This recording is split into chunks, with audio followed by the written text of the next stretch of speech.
জীবনে তাদের মা নেই, তারাই জানেন যে সে কষ্টটা কি। আমি পৃথিবীতে অনেক কিছু অর্জন পাবেন, কিন্তু মাকে জড়িয়ে ধরে যদি ভালোবাসে এই কথাটা বলতে না পারেন, তাহলে আপনি জীবনে কিছুই পাবেন।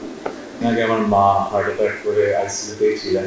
আজকে যেখানে আসতে পারবো সেই ধারণা আমার ছিল না, কিন্তু আপনাদের সবার দোয়ায় আশীর্বাদ মনোবলে আজকে এখানে আসতে পেরেছি।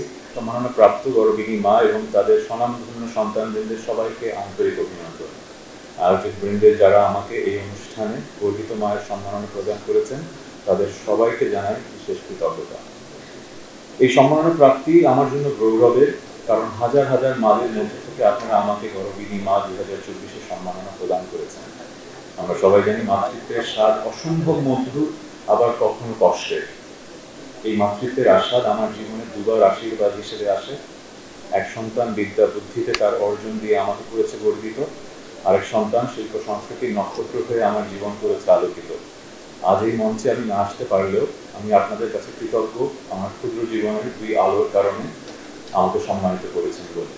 পরিশেষে সবার সুস্থতা ও মঙ্গল কামনা করছি।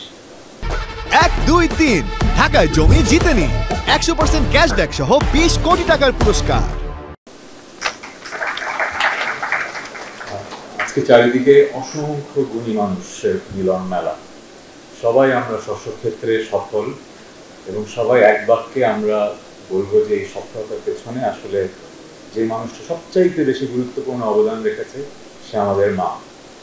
যাদের মা আমাদের সাথে এখনো আছেন, আমরা এখনো প্রতিটা দিন প্রতিটা মুহূর্তে তাদের দোয়াতে বেঁচে আছি। আর যাদের জীবনে তাদের মা নেই, তারাই জানেন যে সে কষ্টটা কি। আমি যেহেতু গত বছর আমার বাবাকে হারিয়েছি, আমি উপলব্ধি করতে পারি। 20 দিন আগে যখন আইসিইউতে 24 ঘন্টা থাকতাম আমার মায়ের সাথে, তখন বুঝতে পেরেছি যে আসলে জীবনটা কতটা ঠুনকো। জীবনে অনেক অনেক অধ্যায় আসে, তখন আমরা ব্যাপারটা বুঝতে পারি, কিন্তু যখন বাবা মার এরকম সময় যায়, তখন আমরা বুঝতে পারি যে আসলে পৃথিবীতে সব সফলতা, অর্থ, বিত্ত, ক্ষমতা, যশ, খ্যাতি সবই খুবই নগণ্য যখন আপনার মনে হবে যে আপনার জীবনের সবচেয়ে মূল্যবান আপনার বাবা মার ভালোবাসাটা আপনি কি আসলে আস্বাদ নিতে পারছেন কি পারছেন না। তো আমি এই মঞ্চে যারা আছেন সবাইকে বলবো যে একটু আগে পিয়াস ভাই আমাকে আসলে একটু কাঁদিয়ে দিয়েছিলেন।